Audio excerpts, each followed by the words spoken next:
ప్రభు నామములో మీకు వందనాలు తెలియజేస్తున్నాను. ఈ సమయంలో దేవునికి వాక్యాన్ని మనం ధ్యానం చేద్దాం. ప్రియులారా, ఆశ కలిగి ఉండము అనే దివ్యమైన అంశాన్ని ఈరోజు మనం ధ్యానం చేయబోతున్నాము. కీర్తనల గ్రంథము 17వ కీర్తన 15వ వచనము. నేనైతే నీతి గలవాడనై నీ ముఖ దర్శనము చేసేదను. నేను మేల్కొనున్నప్పుడు నీ స్వరూప దర్శనముతో నా ఆశను తీర్చుకొందును. నీతి గలవాడనై నీ ముఖ దర్శనం చేస్తాను అని దావీదు మహారాజు చెప్తూ ఉన్నారు. దేవుని ముఖం చూడాలనే ఆశ దావీదు మహారాజు కలిగి ఉన్నారు. ప్రియులారా, మనము అటువంటి ఆశను కలిగి ఉండాలని దేవునికి వాక్యం సెలవిస్తున్నది. చాలామంది ఏమంటారంటే, ఈరోజు ఎటు వెళ్ళినా కూడా నాకు అన్ని అడ్డులే ఆటంకాలే కలుగుతున్నవి, మరి నాకు కష్టమే నష్టమే కలుగుతుంది, మరి నా పని ఏది కూడా జరగడం లేదు, అన్ని అడ్డులే తగులుతున్నాయి, నేను ఉదయాన్నే లేచి ఎవరి ముఖం చూశానో ఏంటో అని అనడం మనం వింటూ ఉంటాం. ఒకవేళ మర్చిపోయి ఉండొచ్చు, వారి ముఖం వాళ్ళే చూసుకుని ఉండొచ్చు అద్దంలో. ప్రియులారా, ఇంకెవరి ముఖం చూసి ఉండొచ్చు. కానీ ఉదయాన్నే లేచి దేవుని ముఖం చూసినట్లయితే ఆ దినమంతా కూడా దేవుడు మనకు విజయాన్ని అనుగ్రహింపచేస్తాడు, ఆశీర్వాదాలు కలుగు చేస్తాడు, నెమ్మదిని కలుగు చేస్తాడని దేవునికి వాక్యంలో మనం చూస్తున్నాం. కాబట్టి ఆశ కలిగి ఉందాం దేవుని ముఖమును చూచుటకు. మొదటి మాట, దేవుని ముఖము చూడాలని ఆశ కలిగి ఉండము. ప్రియులరా, దావీదు ఇటువంటి ఆశ, ఆసక్తి, హృదయవాంఛ కలిగినటువంటి వాడిగా ఉన్నాడు. దేవుని ముఖము చూడాలనే ఆశ మనం కూడా కలిగి ఉందాం. 17వ కీర్తన 15వ వచనంలో ఈ మాటను మనం చూస్తున్నాం.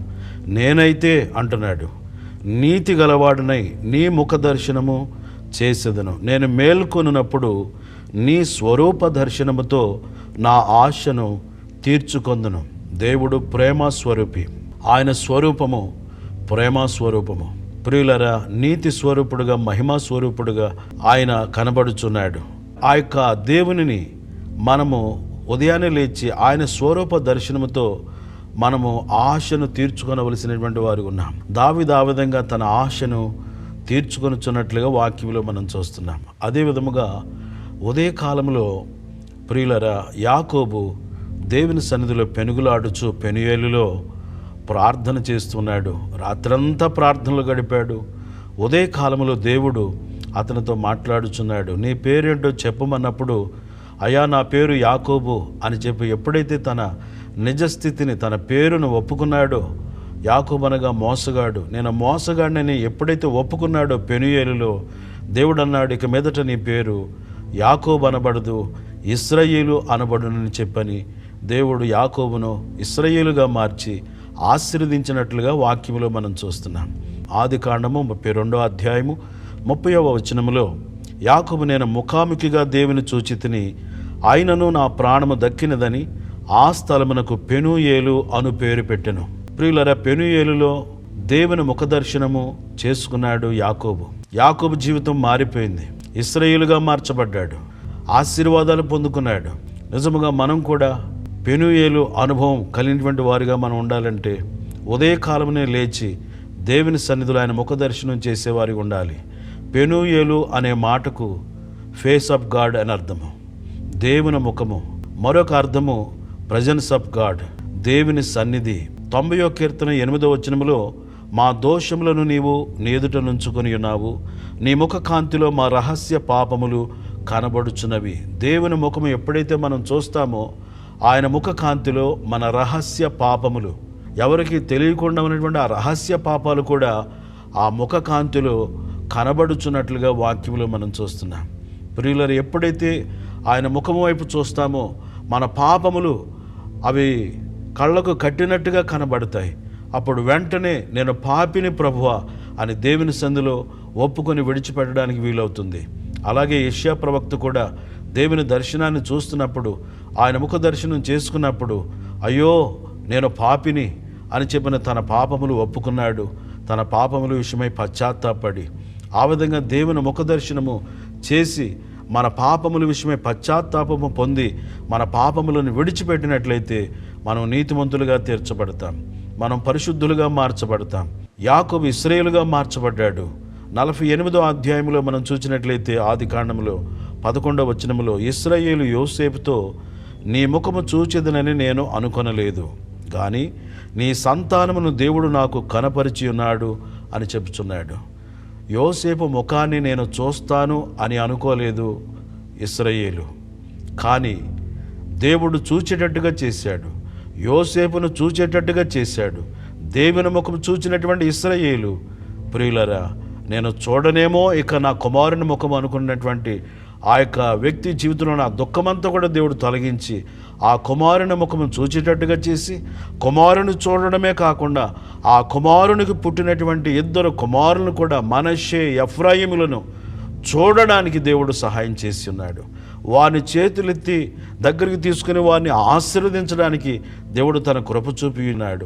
ఆ విధంగా ప్రియులర, దేవుని ముఖ దర్శనము ఎవరైతే చేస్తారో మనము అనేకమైనటువంటి అద్భుత కార్యాలు మనం చూస్తాము. ప్రియులరా, మన పిల్లలను చూస్తాము, మన పిల్లల పిల్లలను మనము చూస్తాము. ఆ విధంగా దేవుడు మనలను దీర్ఘాయుష్మంతులుగా ఆయన చేసే దేవుడై ఉన్నాడు. కాబట్టి ఆశ కలిగి ఉందాం ప్రియులరా. దేవుని ముఖము చూచినట్లయితే వారి జీవితంలో నిజముగా అద్భుత కార్యాలను వారు చూడగలుగుతారు. దేవుని స్తోత్రం. ఆశ్చర్య కార్యాలు మనం చూడడానికి వీలవుతుంది. అందుకని ఉదయకాలమునే లేచిన వెంటనే దేవుని ముఖము చూడాలని ఆశ కలిగి ఉందాం. దేవుని స్తోత్రం. ఇక రెండవదిగా మన ధ్యానములో దేవుని మందిరములో గడపాలని ఆశ కలిగి ఉండము. దావీదు మహారాజు దేవుని మందిరములో గడపాలని ఆశ కలిగి ఉన్నాడు. 63వ కీర్తన 1వ వచనములో, దేవా నా దేవుడవు నీవే, వేకువనే నిన్ను వెదుకుదును, నీ బలమును నీ ప్రభావమును చూడవలెనని పరిశుద్ధాలయమందు నేనెంతో ఆశతో నీ తట్టు కనిపెట్టి ఉన్నాను. నీళ్లు లేక ఎండి ఉన్న దేశమందు నా ప్రాణము నీ కొరకు తృష్ణగొని ఉన్నది. నీ మీద ఆశ చేత నిన్ను చూడవలెనని నా శరీరము కృషించుచున్నది. దావీదు దేవుని మందిరంలో దేవుని బలమును, దేవుని యొక్క ప్రభావమును చూడాలని పరిశుద్ధాలయమందు నేనెంతో ఆశతో నీ తట్టు కనిపెట్టి ఉన్నాను అంటున్నాడు. 27వ కీర్తన 4వ వచనములో, యెహోవా యొద్ద ఒక్క వరము అడిగి తిని దానిని నేను వెదకుచున్నాను, యెహోవా ప్రసన్నతను చూచుటకును ఆయన ఆలయములో ధ్యానించుటకును నా జీవిత కాలమంతయు నేను యెహోవా మందిరములో నివసింపగోరుచున్నాను. దావీదు తన జీవితకాలమంతా కూడా దేవుని మందిరములో నివసించాలనే కోరిక, ఆశ కలిగినటువంటి వాడిగా ఉంటున్నాడు. ఎందుకంటే దేవుని ప్రసన్నత చూడాలి, దేవుని బలమును చూడాలి, ఆయన ప్రభావమును చూడాలి అనే ఆశ కలిగినటువంటి వాడిగా ఆ మందిరములో దేవుని కృపను ధ్యానించాలి, దేవుని వాక్యాన్ని ధ్యానించాలి, దేవుని కార్యములను ధ్యానించాలి అనే ఆశ కలిగినటువంటి వాడిగా దావీదు కనబడుచున్నాడు. 122వ కీర్తన 1వ వచనములో, యెహోవా మందిరమునకు వెళ్ళుదమని జనులు నాతో అనినప్పుడు నేను సంతోషించితిని అంటున్నాడు. ప్రియులరా, దేవుని మందిరానికి వెళదామంటే దావీదు ఎంతగానో సంతోషించాడు. దేవుని మందిరములో గడపాలంటే సంతోషం, వెళ్ళాలంటే సంతోషం, ఆశ కలిగినటువంటి వాడిగా దావీదు ఉన్నాడు. ఎందుకంటే దేవుడు అంటున్నాడు యెషయా గ్రంథం 56వ అధ్యాయం 7వ వచనములో, నా ప్రార్థనా మందిరములో వారిని ఆనందింపజేసేదను, నా బలిపీఠము మీద వారు అర్పించు దహన బలులను నాకు అంగీకారములుగును, నా మందిరము సమస్త జనులకు ప్రార్థనా మందిరం అనబడును. దేవుని ప్రార్థనా మందిరములో దేవుడు ఆనందింపచేసే దేవుడై ఉన్నాడు. ప్రియులరా, ప్రార్థనా మందిరములో ఆనందమన్నది. దేవుడు తన ప్రజలను ఆనందముతో నింపుతాడు. దుఃఖముతో వచ్చినటువంటి వారిని, చింతలతో వచ్చినటువంటి వారిని ఆనందింపచేసే స్థలము దేవుని మందిరమై ఉన్నది. దేవుని మందిరావరణములో ఒక దినము గడుపుట 1000 దినముల కంటే శ్రేష్టము. దేవాని మందిరమందు నివసించు వారందరూ ధన్యులు అని వారు కీర్తన పాడుచున్నారు. దేవుని స్తోత్రం. ఆయన సన్నిధికి నేను ఎప్పుడు వచ్చేదను, జీవముగల దేవుని సన్నిధిని నేను ఎప్పుడు దర్శించదను. దుప్పి నీటి వాగుల కొరకు ఆశపడినట్లు దేవా నీ కొరకు నా ప్రాణము ఆశపడుచున్నది. జీవముగల దేవుని దర్శించుటకు నా ప్రాణము తృష్ణగొనుచున్నదని కోరహ కుమారులు 42వ కీర్తనలో మాట్లాడుచున్నారు.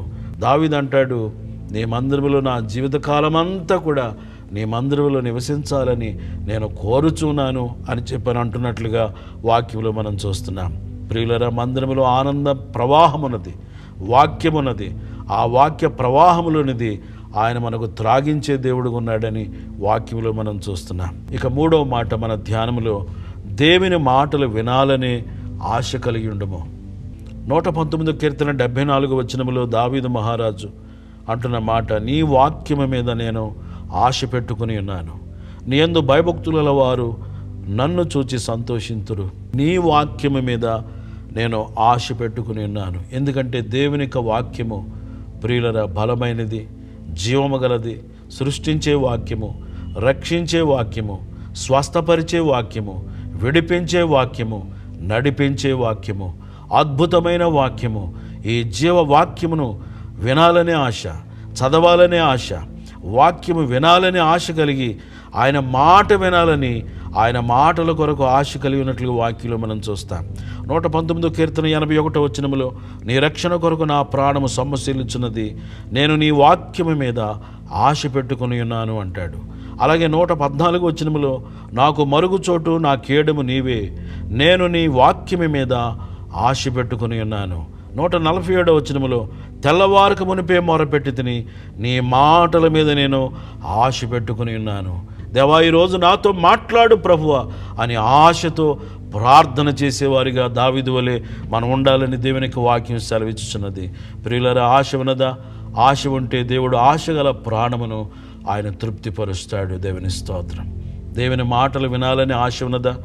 దేవుడు మనల్ని ఆశీర్వదిస్తాడు. 30 కీర్తన 5 వచనములో, యెహోవా కొరకు నేను కనిపెట్టుకొనుచున్నాను, నా ప్రాణము ఆయన కొరకు కనిపెట్టుకొనుచున్నది, ఆయన మాట మీద నేను ఆశ పెట్టుకుని ఉన్నాను. దేవుని మాట మీద ఆశ పెట్టుకుంటే నిజంగా మనం ధన్యులమని, మన ఆశ నెరవేర్చే దేవుడుగా ఆయన ఉన్నాడని వాక్యం సెలవిస్తుంది.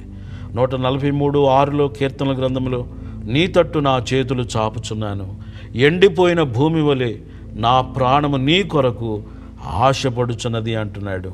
146 కీర్తన 5 వచనములో, ఎవనికి యాకోబు దేవుడు సహాయుడగునో, ఎవడు తన దేవుడిని యెహోవా మీద ఆశ పెట్టుకునో వాడు ధన్యుడు. దేవుని మీద, దేవుని మాటల మీద మనం ఆశ పెట్టుకుని వారిగా ఉంటే నిజంగా మనం ధన్యులమని దేవునికి వాక్యంలో మనం చూస్తున్నాం.